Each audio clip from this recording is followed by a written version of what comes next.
तो अगला प्रश्न ध्यान दीजिए दोस्तों, यहाँ पर लिखा गया है 5 के पावर x माइनस 4 बराबर 1, तो x बराबर क्या आएगा। तो इससे पहले भी एक क्वेश्चन हम बता चुके हैं दोस्तों, तो यहाँ पर आप देख सकते हैं।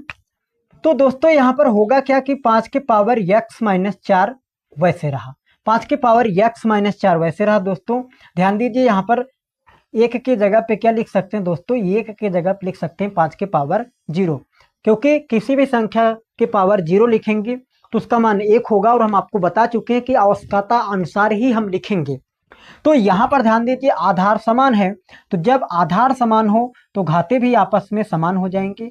तो कितना हो जाएगा, x माइनस 4 बराबर 0, तो x बराबर कितना होगा 0, माइनस 4 उधर जाएगा प्लस 4 हो जाएगा, तो x का मान कितना आएगा, x का मान 4 आएगा, जो कि आप यहाँ देख भी सकते हैं। x मान कितना आएगा दोस्तों, x का मान 4 आएगा।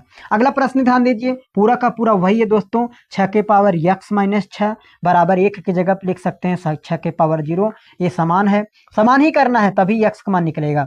तो x माइनस 6 बराबर हो जाएगा 0 के, तो x बराबर कितना होगा 6, क्योंकि माइनस 6 उधर जाएगा प्लस, और 0 में कोई भी संख्या जोड़ो तो कोई परिवर्तन नहीं, तो x का मान कितना आएगा, x का मान 6 आएगा। अगला प्रश्न ध्यान दीजिए दोस्तों, 3 के पावर x प्लस 1 वैसे है बराबर 243 को लिख सकते हैं 3 के पावर 5।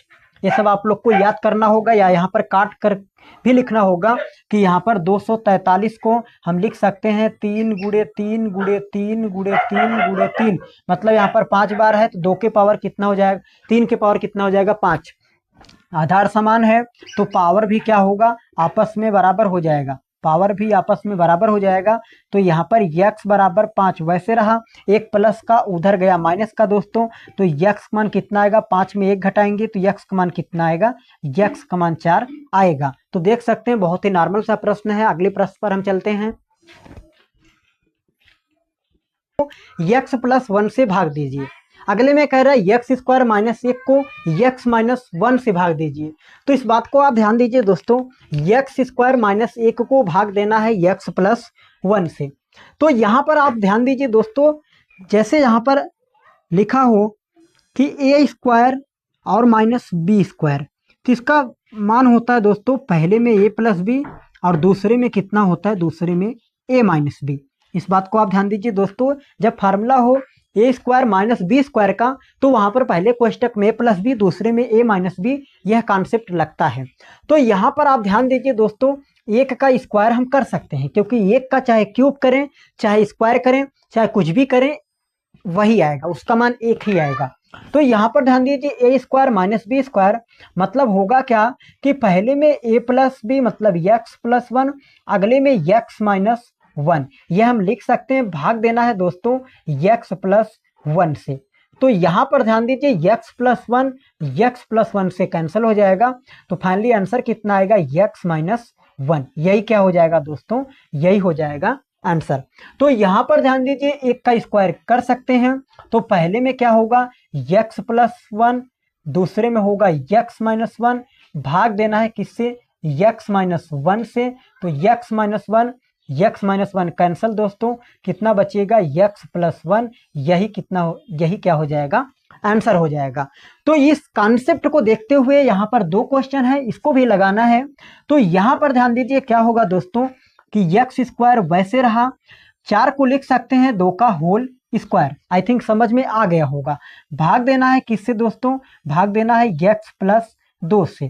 तो इसको ध्यान दीजिए ए स्क्वायर माइनस बी स्क्वायर पहले में होगा प्लस बी, दूसरे में होगा माइनस बी, मतलब ए प्लस बी ए माइनस बी। भागा देना है किससे दोस्तों, x प्लस 2 से। तो x प्लस 2 कैंसिल हो जाएगा, फाइनली आंसर कितना बचेगा, x माइनस 2, यही आपका क्या हो जाएगा दोस्तों, आंसर हो जाएगा। अगला प्रश्न ध्यान दीजिए, तो इसको क्या लिखेंगे, पूरा का पूरा वही लिखेंगे दोस्तों, जस्ट यही कि x स्क्वायर ऐसे रहा, 4 को लिख सकते हैं 2 का होल स्क्वायर, भागा देना है किससे, x माइनस 2 से। तो होगा क्या कि पहले में x प्लस 2 होगा, क्योंकि a square minus b square formula होता है, पहले में a प्लस बी दूसरे में a माइनस बी, तो दूसरे में a माइनस बी, भागा देना है x माइनस 2 से। तो यह पूरा पोर्शन कैंसिल हो जाएगा, फाइनली आंसर क्या बचेगा आपका आंसर बचेगा x प्लस 2, यही आपका क्या बच जाएगा दोस्तों, यही आपका आंसर बच जाएगा। तो यहाँ पर आप देख भी सकते हैं। 10-2 गुणे 3 + 4, इसको सरल कीजिए। तो दोस्तों कुछ नहीं करना है, सबसे पहले ध्यान दीजिए इस बात को। यहाँ पर क्या करना है कि 10 में सबसे पहले 2 घटाओ, तो 10 में 2 घटाएंगे दोस्तों कितना बचेगा 8, गुणा 3 करना है प्लस कितना है दोस्तों 4 है। तो यहाँ पर ध्यान दीजिए 8 तिरिक कितना होगा दोस्तों, 8 तिरिक 24 होगा, प्लस कितना होगा 4, जोड़ेंगे दोस्तों कितना होगा 24 4 कितना होगा 28, यही आपके प्रश्न का उत्तर हो जाएगा। ध्यान दीजिए दोस्तों, सबसे पहले ब्रैकेट सॉल्व करना है, तब जाके गुणा करना है, तब जाके जोड़ना है। इसका एक अलग कॉन्सेप्ट होता है दोस्तों, ध्यान दीजिए, उस कॉन्सेप्ट का नाम है बोर्ड मास। उस कॉन्सेप्ट का नाम है बोर्ड मास, जिसमें यह कहता है सबसे पहले ब्रैकेट सॉल्व होगा, ब्रैकेट में चाहे आपका कोई भी ब्रैकेट हो, देन आप वो मतलब होता है आप सॉल्व होगा, जिसका मतलब होता है का माने गुणा, मतलब सबसे पहले आप मतलब क्या होती है का माने होता है गुणा को सॉल्व करना है, देन आपको डिवाइड सॉल्व करना है, then multiply, then addition, then subtraction. मतलब सबसे पहले आपको ब्रैकेट सॉल्व करना है, फिर आप सॉल्व करना है, फिर भाग करना है, मल्टीप्लाई करना है, तो जाके इसका अलग कॉन्सेप्ट लेकर आएंगे, टेंशन मत लीजिए।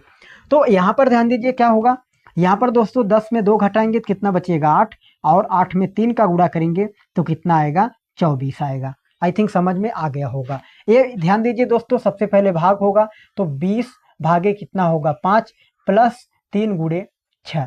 तो यहाँ पर ध्यान दीजिए 20 में यदि हम 5 से भाग देंगे तो कितना आएगा 4, और प्लस 3 दूना कितना हो जाएगा 6, 6 4 कितना हो जाएगा दोस्तों 10। इस प्रश्न का उत्तर हो जाएगा। अगला ध्यान दीजिए, आपको हम बता चुके हैं जब कभी भी बीच में बराबर का साइन हो तो वहां पर तिर्यक गुणा होता है।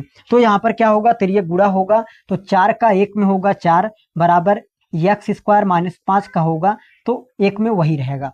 अब -5 इधर आएगा दोस्तों, क्या होगा प्लस बराबर क्या होगा x²। यहाँ पर ध्यान दीजिए 5 4 कितना हो जाएगा दोस्तों 9, इसको बटा में नहीं लगाना है, 5 4 9 होगा बराबर x²। स्क्वायर इधर आएगा दोस्तों तो क्या बनेगा करड़ी बनेगा, इससे पहले प्लस माइनस लगेगा। तो यहाँ पर क्या होगा दोस्तों x का मान +-3, क्योंकि 9 का वर्गमूल क्या आएगा 9 का वर्गमूल 3। तो डियर स्टूडेंट आज के लिए इतना ही, मिलेंगे किसी अगले लेक्चर में। और हाँ, ये वीडियो आप लोग को समझ में आ रहा हो तो प्लीज इस वीडियो को ज़्यादा से ज़्यादा लोगों के पास शेयर करिए। और हाँ, चैनल पे नए आए हैं तो प्लीज चैनल को सब्सक्राइब करना ना भूलें। और यदि आपका कोई सुझाव हो तो सुझाव को जरूर कमेंट बॉक्स में लिखें। Thank you for watching this video.